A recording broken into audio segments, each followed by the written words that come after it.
Introduction. The companies around us. When a group of people goes into business together, they usually form a company. Most business in the world is done by companies. The word company comes from a Latin word that means companion. The formal name for a company is corporation. Corporation comes from corpus, another Latin word, meaning body, in this case. A body of people who join together to conduct business. Corps also comes from corpus, although this has nothing to do with the subject at hand, since corpses are unable to do business. To form a corporation is easy. All it takes is paying a small fee and filing a few papers in the state in which you want to maintain a legal address. Delaware is the most popular choice, because the laws there are favorable to business, but thousands of new corporations are formed every year in every state. Whenever you see an Inc. attached to the end of the name of a business, it means that company has filed the papers to become a corporation. Inc. is short for incorporated. In the eyes of the law, a corporation is a separate individual that can be punished for bad behavior, usually by the imposition of a fine. That's the main reason owners of a business go to the trouble of getting incorporated. If they do something wrong and they get sued, the corporation takes the rap and they get off the hook. Imagine if you borrowed your parents' car without permission and ran it into a tree. How much better you'd feel if you were incorporated. Do you remember the Exxon Valdez disaster in Alaska? When an oil tanker ran aground and spilled 11 million gallons of oil into Prince William Sound? This created a huge mess that took months to clean up. The tanker belonged to Exxon, America's third largest company. At the time, Exxon had hundreds of thousands of shareholders who were part owners of the business. If Exxon hadn't been incorporated, all those people could have gotten sued individually, and lost their life savings on account of an oil spill that wasn't their fault. Even if Exxon were found innocent, they would have had to pay the legal bills to defend themselves. In this country you're innocent until proven guilty, but you pay the lawyers either way. That's the beauty of the corporation. It can be sued, as can its managers and directors, but the owners, the shareholders, are protected. They can't be sued in the first place. In England, companies put the word limited after their names. This indicates that the liability of the owners is limited, just the way it is in US companies. If anybody ever asks you what the limited means, now you've got the answer. This is a crucial safeguard of our capitalist system, because if shareholders could be sued whenever a company made a mistake, people like you and me would be afraid to buy shares and become investors. Why would we want to run the risk of being held responsible for another big oil spill, or a rat hair in a hamburger, or the endless variety of mishaps that occur in business every day? Without limited liability, nobody would want to buy a single share of stock. Private companies and public companies. The vast majority of businesses in this country are private. They are owned by one person or a small group of people, and more often than not, the ownership is kept in the family. You can find examples of private companies up and down the block on every main street in every village and town, and scattered throughout the cities of America and the world. These are the barbershops, hair salons, shoe repair outlets, bicycle shops, baseball card stores, candy stores, junk stores, antique stores, second-hand stores, vegetable stands, bowling alleys, bars, jewelry stores, used car lots, and local mom-and-pop restaurants. Most hospitals and universities are private as well. What makes these businesses private is that the general public can't invest in them. If you spend the night at the Sleepy Hollow Motel, and you're impressed with the place and how it's run. You can't very well knock on the manager's door and demand to be made a partner. Unless you're related to the owners, or the owner has a son or daughter who wants to marry you. Your chances of getting a share in this business are close to zero. Look at the difference when you spend the night at a Hilton or a Marriott and you're impressed with those places. You don't have to knock on any doors, or marry anybody's son or daughter to become an owner. All you have to do is call a stockbroker and put in an order to buy shares. Hilton and Marriott sell their shares in the stock market. Any company that does this is called a public company. Although there are more private companies than public companies in America, the public companies are generally much bigger, which is why most people work for public companies. In a public company, you and your parents, your Aunt Sally, or the neighbors down the block can all buy shares and become owners automatically. Once you've paid your money, you get a certificate, called a stock certificate, that proves you're one of the owners. This piece of paper has real value. You can sell it whenever you want. A public company is the most democratic institution in the world, when it comes to who can be an owner. It's an example of true equal opportunity. It doesn't matter what color you are, what sex, what religion, what sign of the zodiac, or what nationality, or whether you have bunions, pimples, or bad breath. Even if the chairman of the board of McDonald's holds a grudge against you, he can't stop you from becoming an owner of McDonald's. The shares are out there in the stock market, being sold 5 days a week, 6.5 hours a day. And whoever has the cash and pays the price can buy as many as he or she wants. What's true for McDonald's is also true for the 13,000 other public companies in the United States today, a list that continues to grow. Public companies are everywhere, and they surround you from morning to night. You can't get away from them. What do Nike, Chrysler, General Motors, The Gap, the Boston Celtics, United Airlines, Staples, Wendy's, Coca-Cola, Harley-Davidson, Sunglass Hut, Marvel Comics, Kodak, Fuji, Walmart, Rubbermaid, Time Warner, and Winnebago have in common? They're all public companies. You can play the alphabet game, A to Z, naming a public company for each letter. Inside the house, down the street, around the school, and through the malls, you can't help running into a large crowd of them. Nearly everything you eat, wear, read, listen to, ride in, lie on, or gargle with is made by one. Perfume to penknives, hot tubs to hot dogs, nuts to nail polish are made by businesses that you can own. The sheets on your bed might come from West Point Stevens.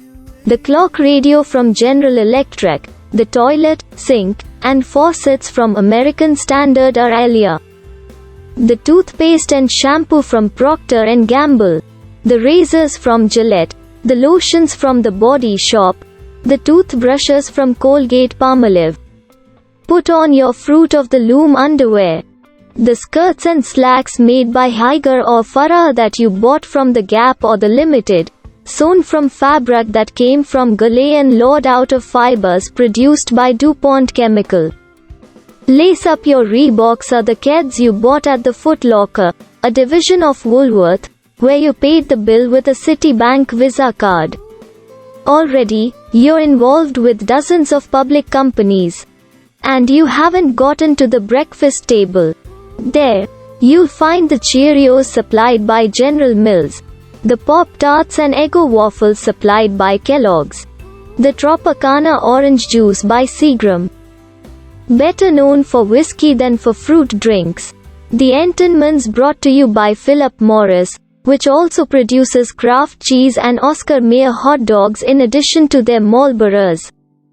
Your toast may pop out of a toaster from Toastmaster, which has been in business since the 1920s and is still going strong. The coffee pot, microwave, stove, and refrigerator are made by public companies, and the larger supermarkets where you or your parents buy the food are public as well. Maybe you ride to school in a bus built by General Motors out of steel from Bethlehem Steel, with the windshield glass coming from PPG Industries, the tires from Goodyear, and the wheels made by Superior Industries from aluminum that Superior gets from Alcoa. The gas for the bus comes from Exxon, Texaco, or one of the many public oil companies. The bus is insured by Aetna. The bus itself may be owned by Laidlaw, a company that runs the bus system in many school districts.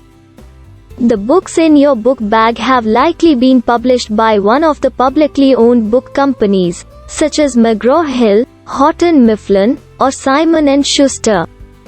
The publishers of the book you're reading right now. Simon & Schuster is a division of Paramount, which until recently also owned Madison Square Garden, the New York Knicks basketball team, and the New York Rangers hockey team. In 1994, another public company, Viacom, swallowed Paramount in a takeover. Takeovers happen all the time in business. On Wall Street, there are more raids and conquests than you'll see in any war movie made by Paramount, or by Universal Studios, a division of MCA that got taken over by the Japanese, or by MCA itself, which is now a part of Seagram. Maybe you eat the school lunch that's cooked on an Amana radar range made by Raytheon, the same company that makes the Patriot missile. Or maybe you drive off campus to the nearest publicly owned hamburger joints, McDonald's, Wendy's, or Burger King, which is a division of Grand Metropolitan, a British public company. Coke and Pepsi come from public companies, and Pepsi also owns Taco Bell, Pizza Hut, Frito-Lay, and Kentucky Fried Chicken, so Pepsi shareholders invest in all of these at once. Hershey bars, Wrigley's gum, Tootsie Rolls, and most of the candy in vending machines are produced by public companies, except for Snickers candy, made by the Mars family. When you get home in the afternoon and pick up the phone to call your boyfriend or girlfriend, you're using the services of at least one publicly traded phone company. And if it's a long-distance call, you're using 3, the Baby Bell, NYNEX, Pactel, etc. that serves your neighborhood, the long-distance carrier, Sprint, MCI, or the original, Marbell, AT&T, that carries the call out of town, and another, Baby Bell, at the other end of the line.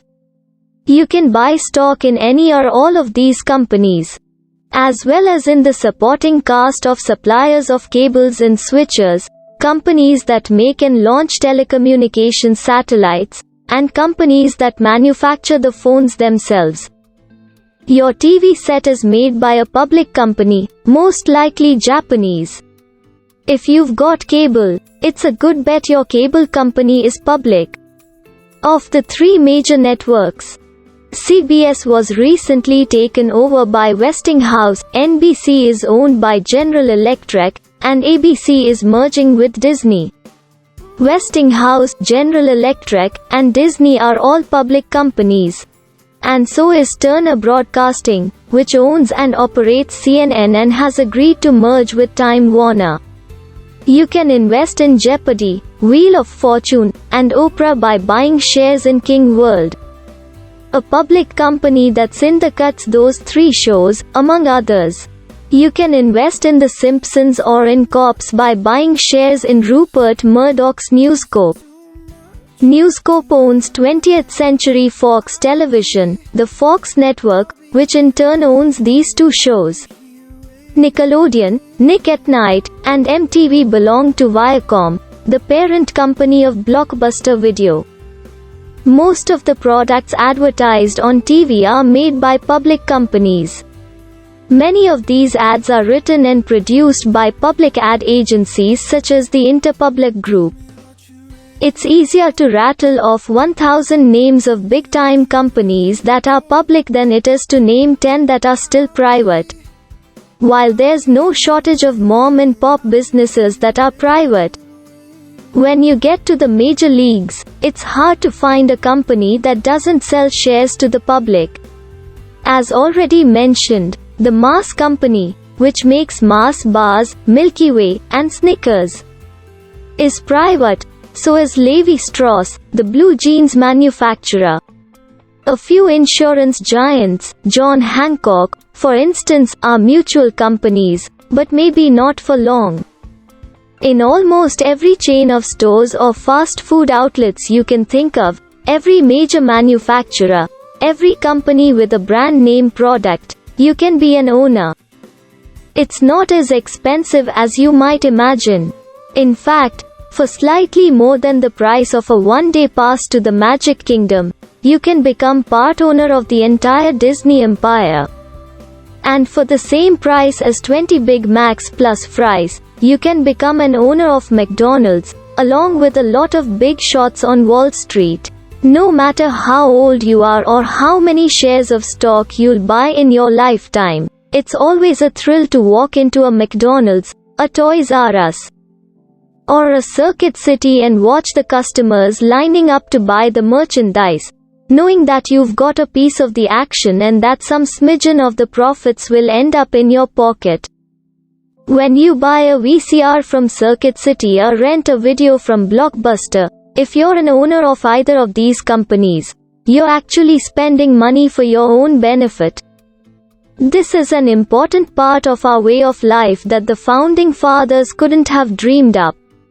From sea to shining sea, over 50 million men, women, and children have become part owners in 13,000 different public companies. Being a shareholder is the greatest method ever invented to allow masses of people to participate in the growth and prosperity of a country.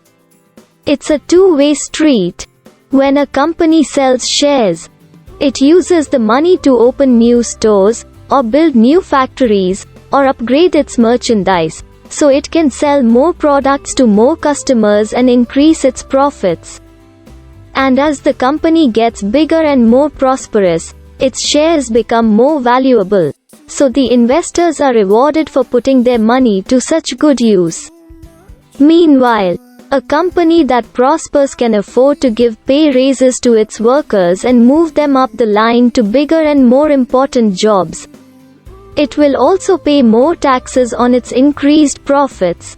So the government will have more money to spend on schools, roads, and other projects that benefit society. This whole beneficial chain of events begins when people like you invest in a company. Investors are the first link in the capitalist chain. The more money you can manage to save, and the more shares you buy in companies, the better off you're likely to be. Because if you pick your companies wisely and don't get impatient, your shares will be worth a lot more in the future than they were on the day you bought them.